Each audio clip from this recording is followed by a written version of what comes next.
Assalamualaikum and hi everyone. Okay, today I gonna discuss about tutorial 6, which is subtopic 6.3 and 6.4. Okay, let's look at question number 9. Soalan ni ceritakan tentang the capacitance. Okay, satu circuit mempunyai capacitance, inductance and the resistor, and also a lamp of negligible resistance. Okay, so keempat-empat komponen ni diletakkan secara series with alternating voltage. So its frequency F is varied from a low to a high value while the magnitude of V is kept constant. Okay, if saya lukiskan, okay, ini yang berlaku. Kita ada kapasitor, kita ada induktor, kita ada resistor dan kita ada lamp. Okay. Keempat-empat ni diletakkan secara series dengan alternating voltage. Okay, so ini yang berlaku. Okay, describe and explain how the brightness of the lamp varies. Okay, so untuk jawab A, okay, so kita boleh relatekan dengan impedance. Sebab bila circuit yang dah ada banyak komponen ni, kita kena cari total opposition. Total opposition adalah sama dengan impedance. So, apabila frekuensi ni varied, okay, kita akan dapati bahawa the impedance Z of the circuit decrease to a minimum value and then increase. Okay, so dia kalau kita lihat, dia mematuhi graf kita lah. Okay, graf frekuensi. Okay.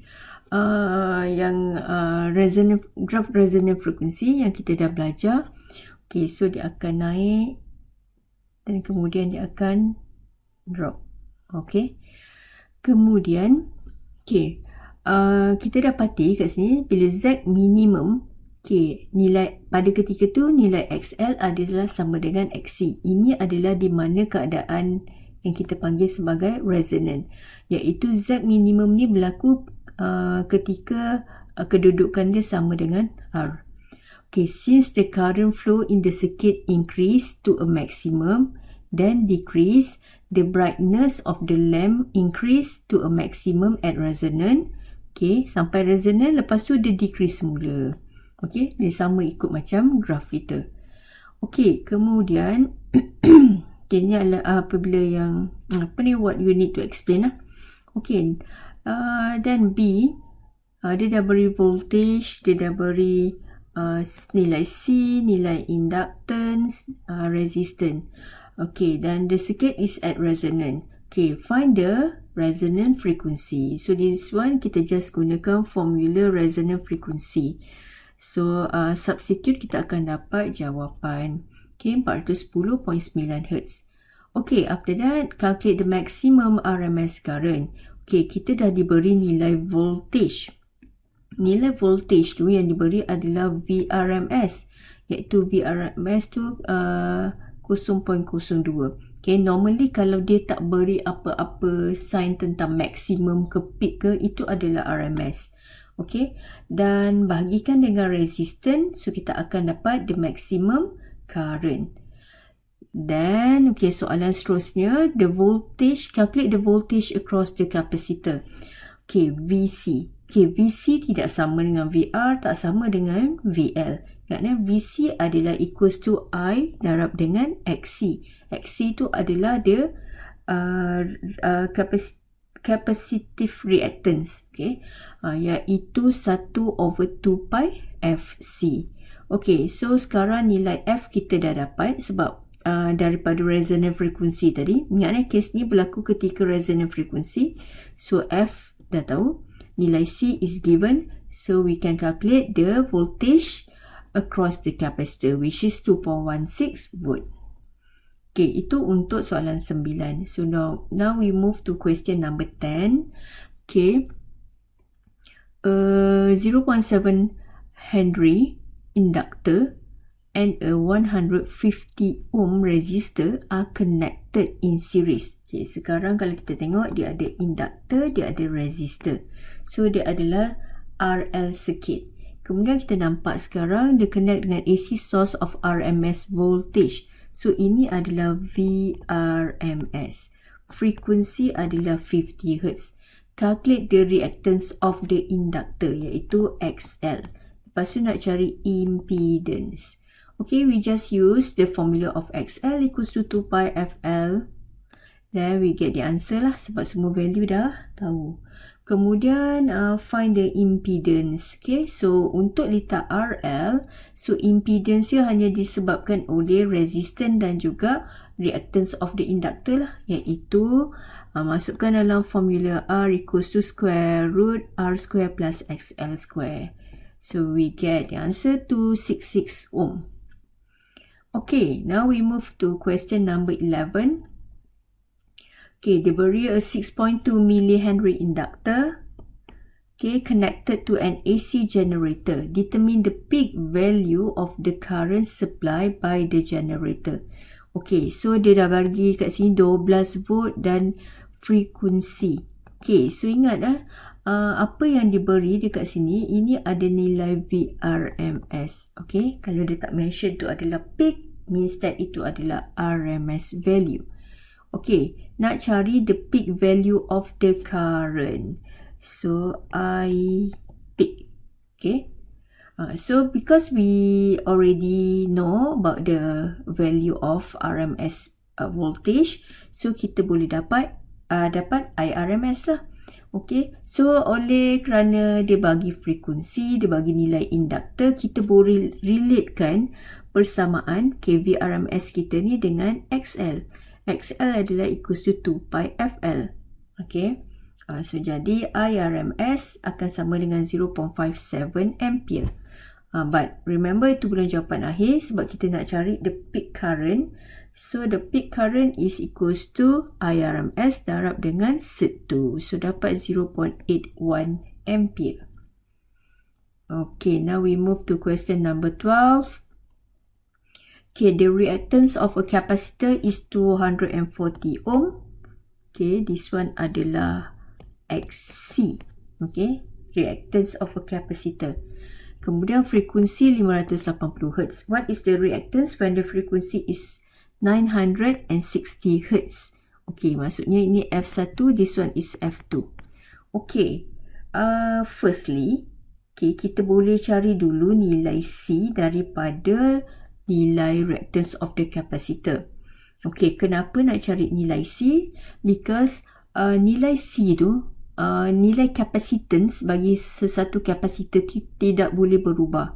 Okay, maksudnya bila kita dah connectkan dia, itulah apa yang kita dapat nilai C tu, itulah yang maintain daripada awal hingga akhir eksperimen jika kita tak ubah kapasitor tu, kita tak remove kapasitor tu. Okay, so sekarang untuk eksperimen yang ni, maksudnya dia ubah nilai frekuensi. So berapa nilai XC yang baru? So sekarang kita akan gunakan nilai C yang asal. Okay, so means that we need to find out the value of capacitance. After we get the value of capacitance, we can calculate the new XC. Okay, so dapatlah 145 ohm. Okay, so seterusnya kita pergi kepada soalan 13. Okay, soalan 13 ni shows that the RCL series circuit. So kita ada nilai RMS voltage bagi ketiga-tiga komponen, iaitu kita ada VR, VC and VL. Okay, with the aid of the phasor diagram, determine the applied voltage and the phase angle of the circuit. Okay, so now you need to draw the phasor diagram. Okay, ini adalah phasor diagram. Okay, so saya lukiskan semula untuk awak lebih faham. Okay, ingat biasakan diri kita untuk letak nilai I di paksi X positif. Okay, kemudian kita tengok dulu voltage resistor. Ingat, voltage bagi resistor mestilah in phase dengan I. Okay, dan remember from civil, okay, bila kapasitor I leads V. Okay, means that untuk voltage dia, voltage bagi C dia akan lagging. Okay, sebanyak 90 darjah. Dan kemudian bagi induktor pula, V yang akan leads I. So, means that V bagi induktor akan leads I sebanyak 90 darjah. So ini adalah vasodiagram yang general. But now kita kena lihat ada 3 V di sini. Ada VR, VC dan VL. So kita perlu lukiskan satu total voltage. Kat mana nak letakkan total voltage tu? Okay, so kita boleh letakkan dia di first quadrant ataupun the fourth quadrant.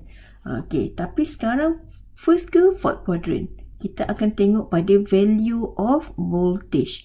Okay, bagi VC dan VL. VR tu dah tak payah kacau lah sebab dia memang dah betul-betul in phase dengan current. Okay, oleh kerana VL lebih besar daripada VC, maka dia akan cenderung untuk total voltage tu akan cenderung berada di first quadrant. Okay, kalau VC lebih besar daripada VL, so dia akan berada di fourth quadrant.